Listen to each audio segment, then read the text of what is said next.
আপনাদের মাঝখানে দিয়েছেন 5% মহার্ঘ ভাতা রাজ্য সরকারি কর্মচারীদের দেওয়া হয়েছে।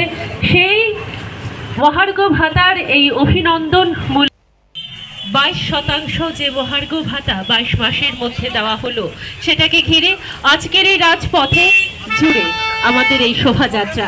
রাজ্য এবং ধন্যবাদ জানাই আমাদের বর্তমান রাষ্ট্রবাদী সরকার 25% সর্বমোট দিয়ে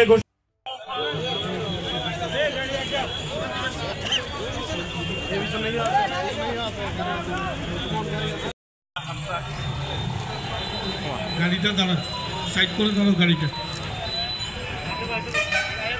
রাজ্য সরকারকে অনেক অনেক অভিনন্দন ও ধন্যবাদ জানানো হচ্ছে। আগামী করতে পারবো বলে আমরা আশা ব্যক্ত করছি।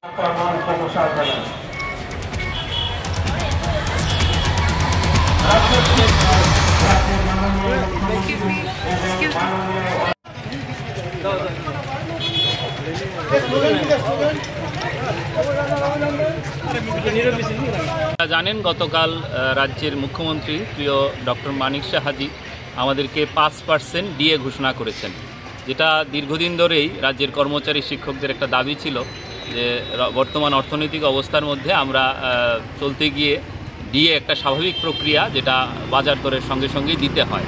স্বাভাবিকভাবেই রাজ্য সরকার আবার একটা ডিএ আমাদের ঘোষণা করেছেন এবং বলা কি আপনারা জানেন সবাই, এই মুখ্যমন্ত্রীর আজকে 22 মাস ওনার শাসন, 22 মাসে আমরা 22% ডিএ পেয়েছি। এটা একটা ঐতিহাসিক ঘটনা। এর আগে কোনো মুখ্যমন্ত্রী এত % ডিএ ওনার রাজত্বকালে হয়নি। আজকে 22 মাসে কিন্তু উনি 22% ডিএ আমাদের মধ্যে দিয়েছেন। তার জন্যে আজকে ধন্যবাদ জানানোর জন্যে আজকে আমরা এখানে অভিনন্দন ধন্যবাদ র্যালির আয়োজন করেছি এবং আমরা ছোট্ট সমাবেশ করেছি।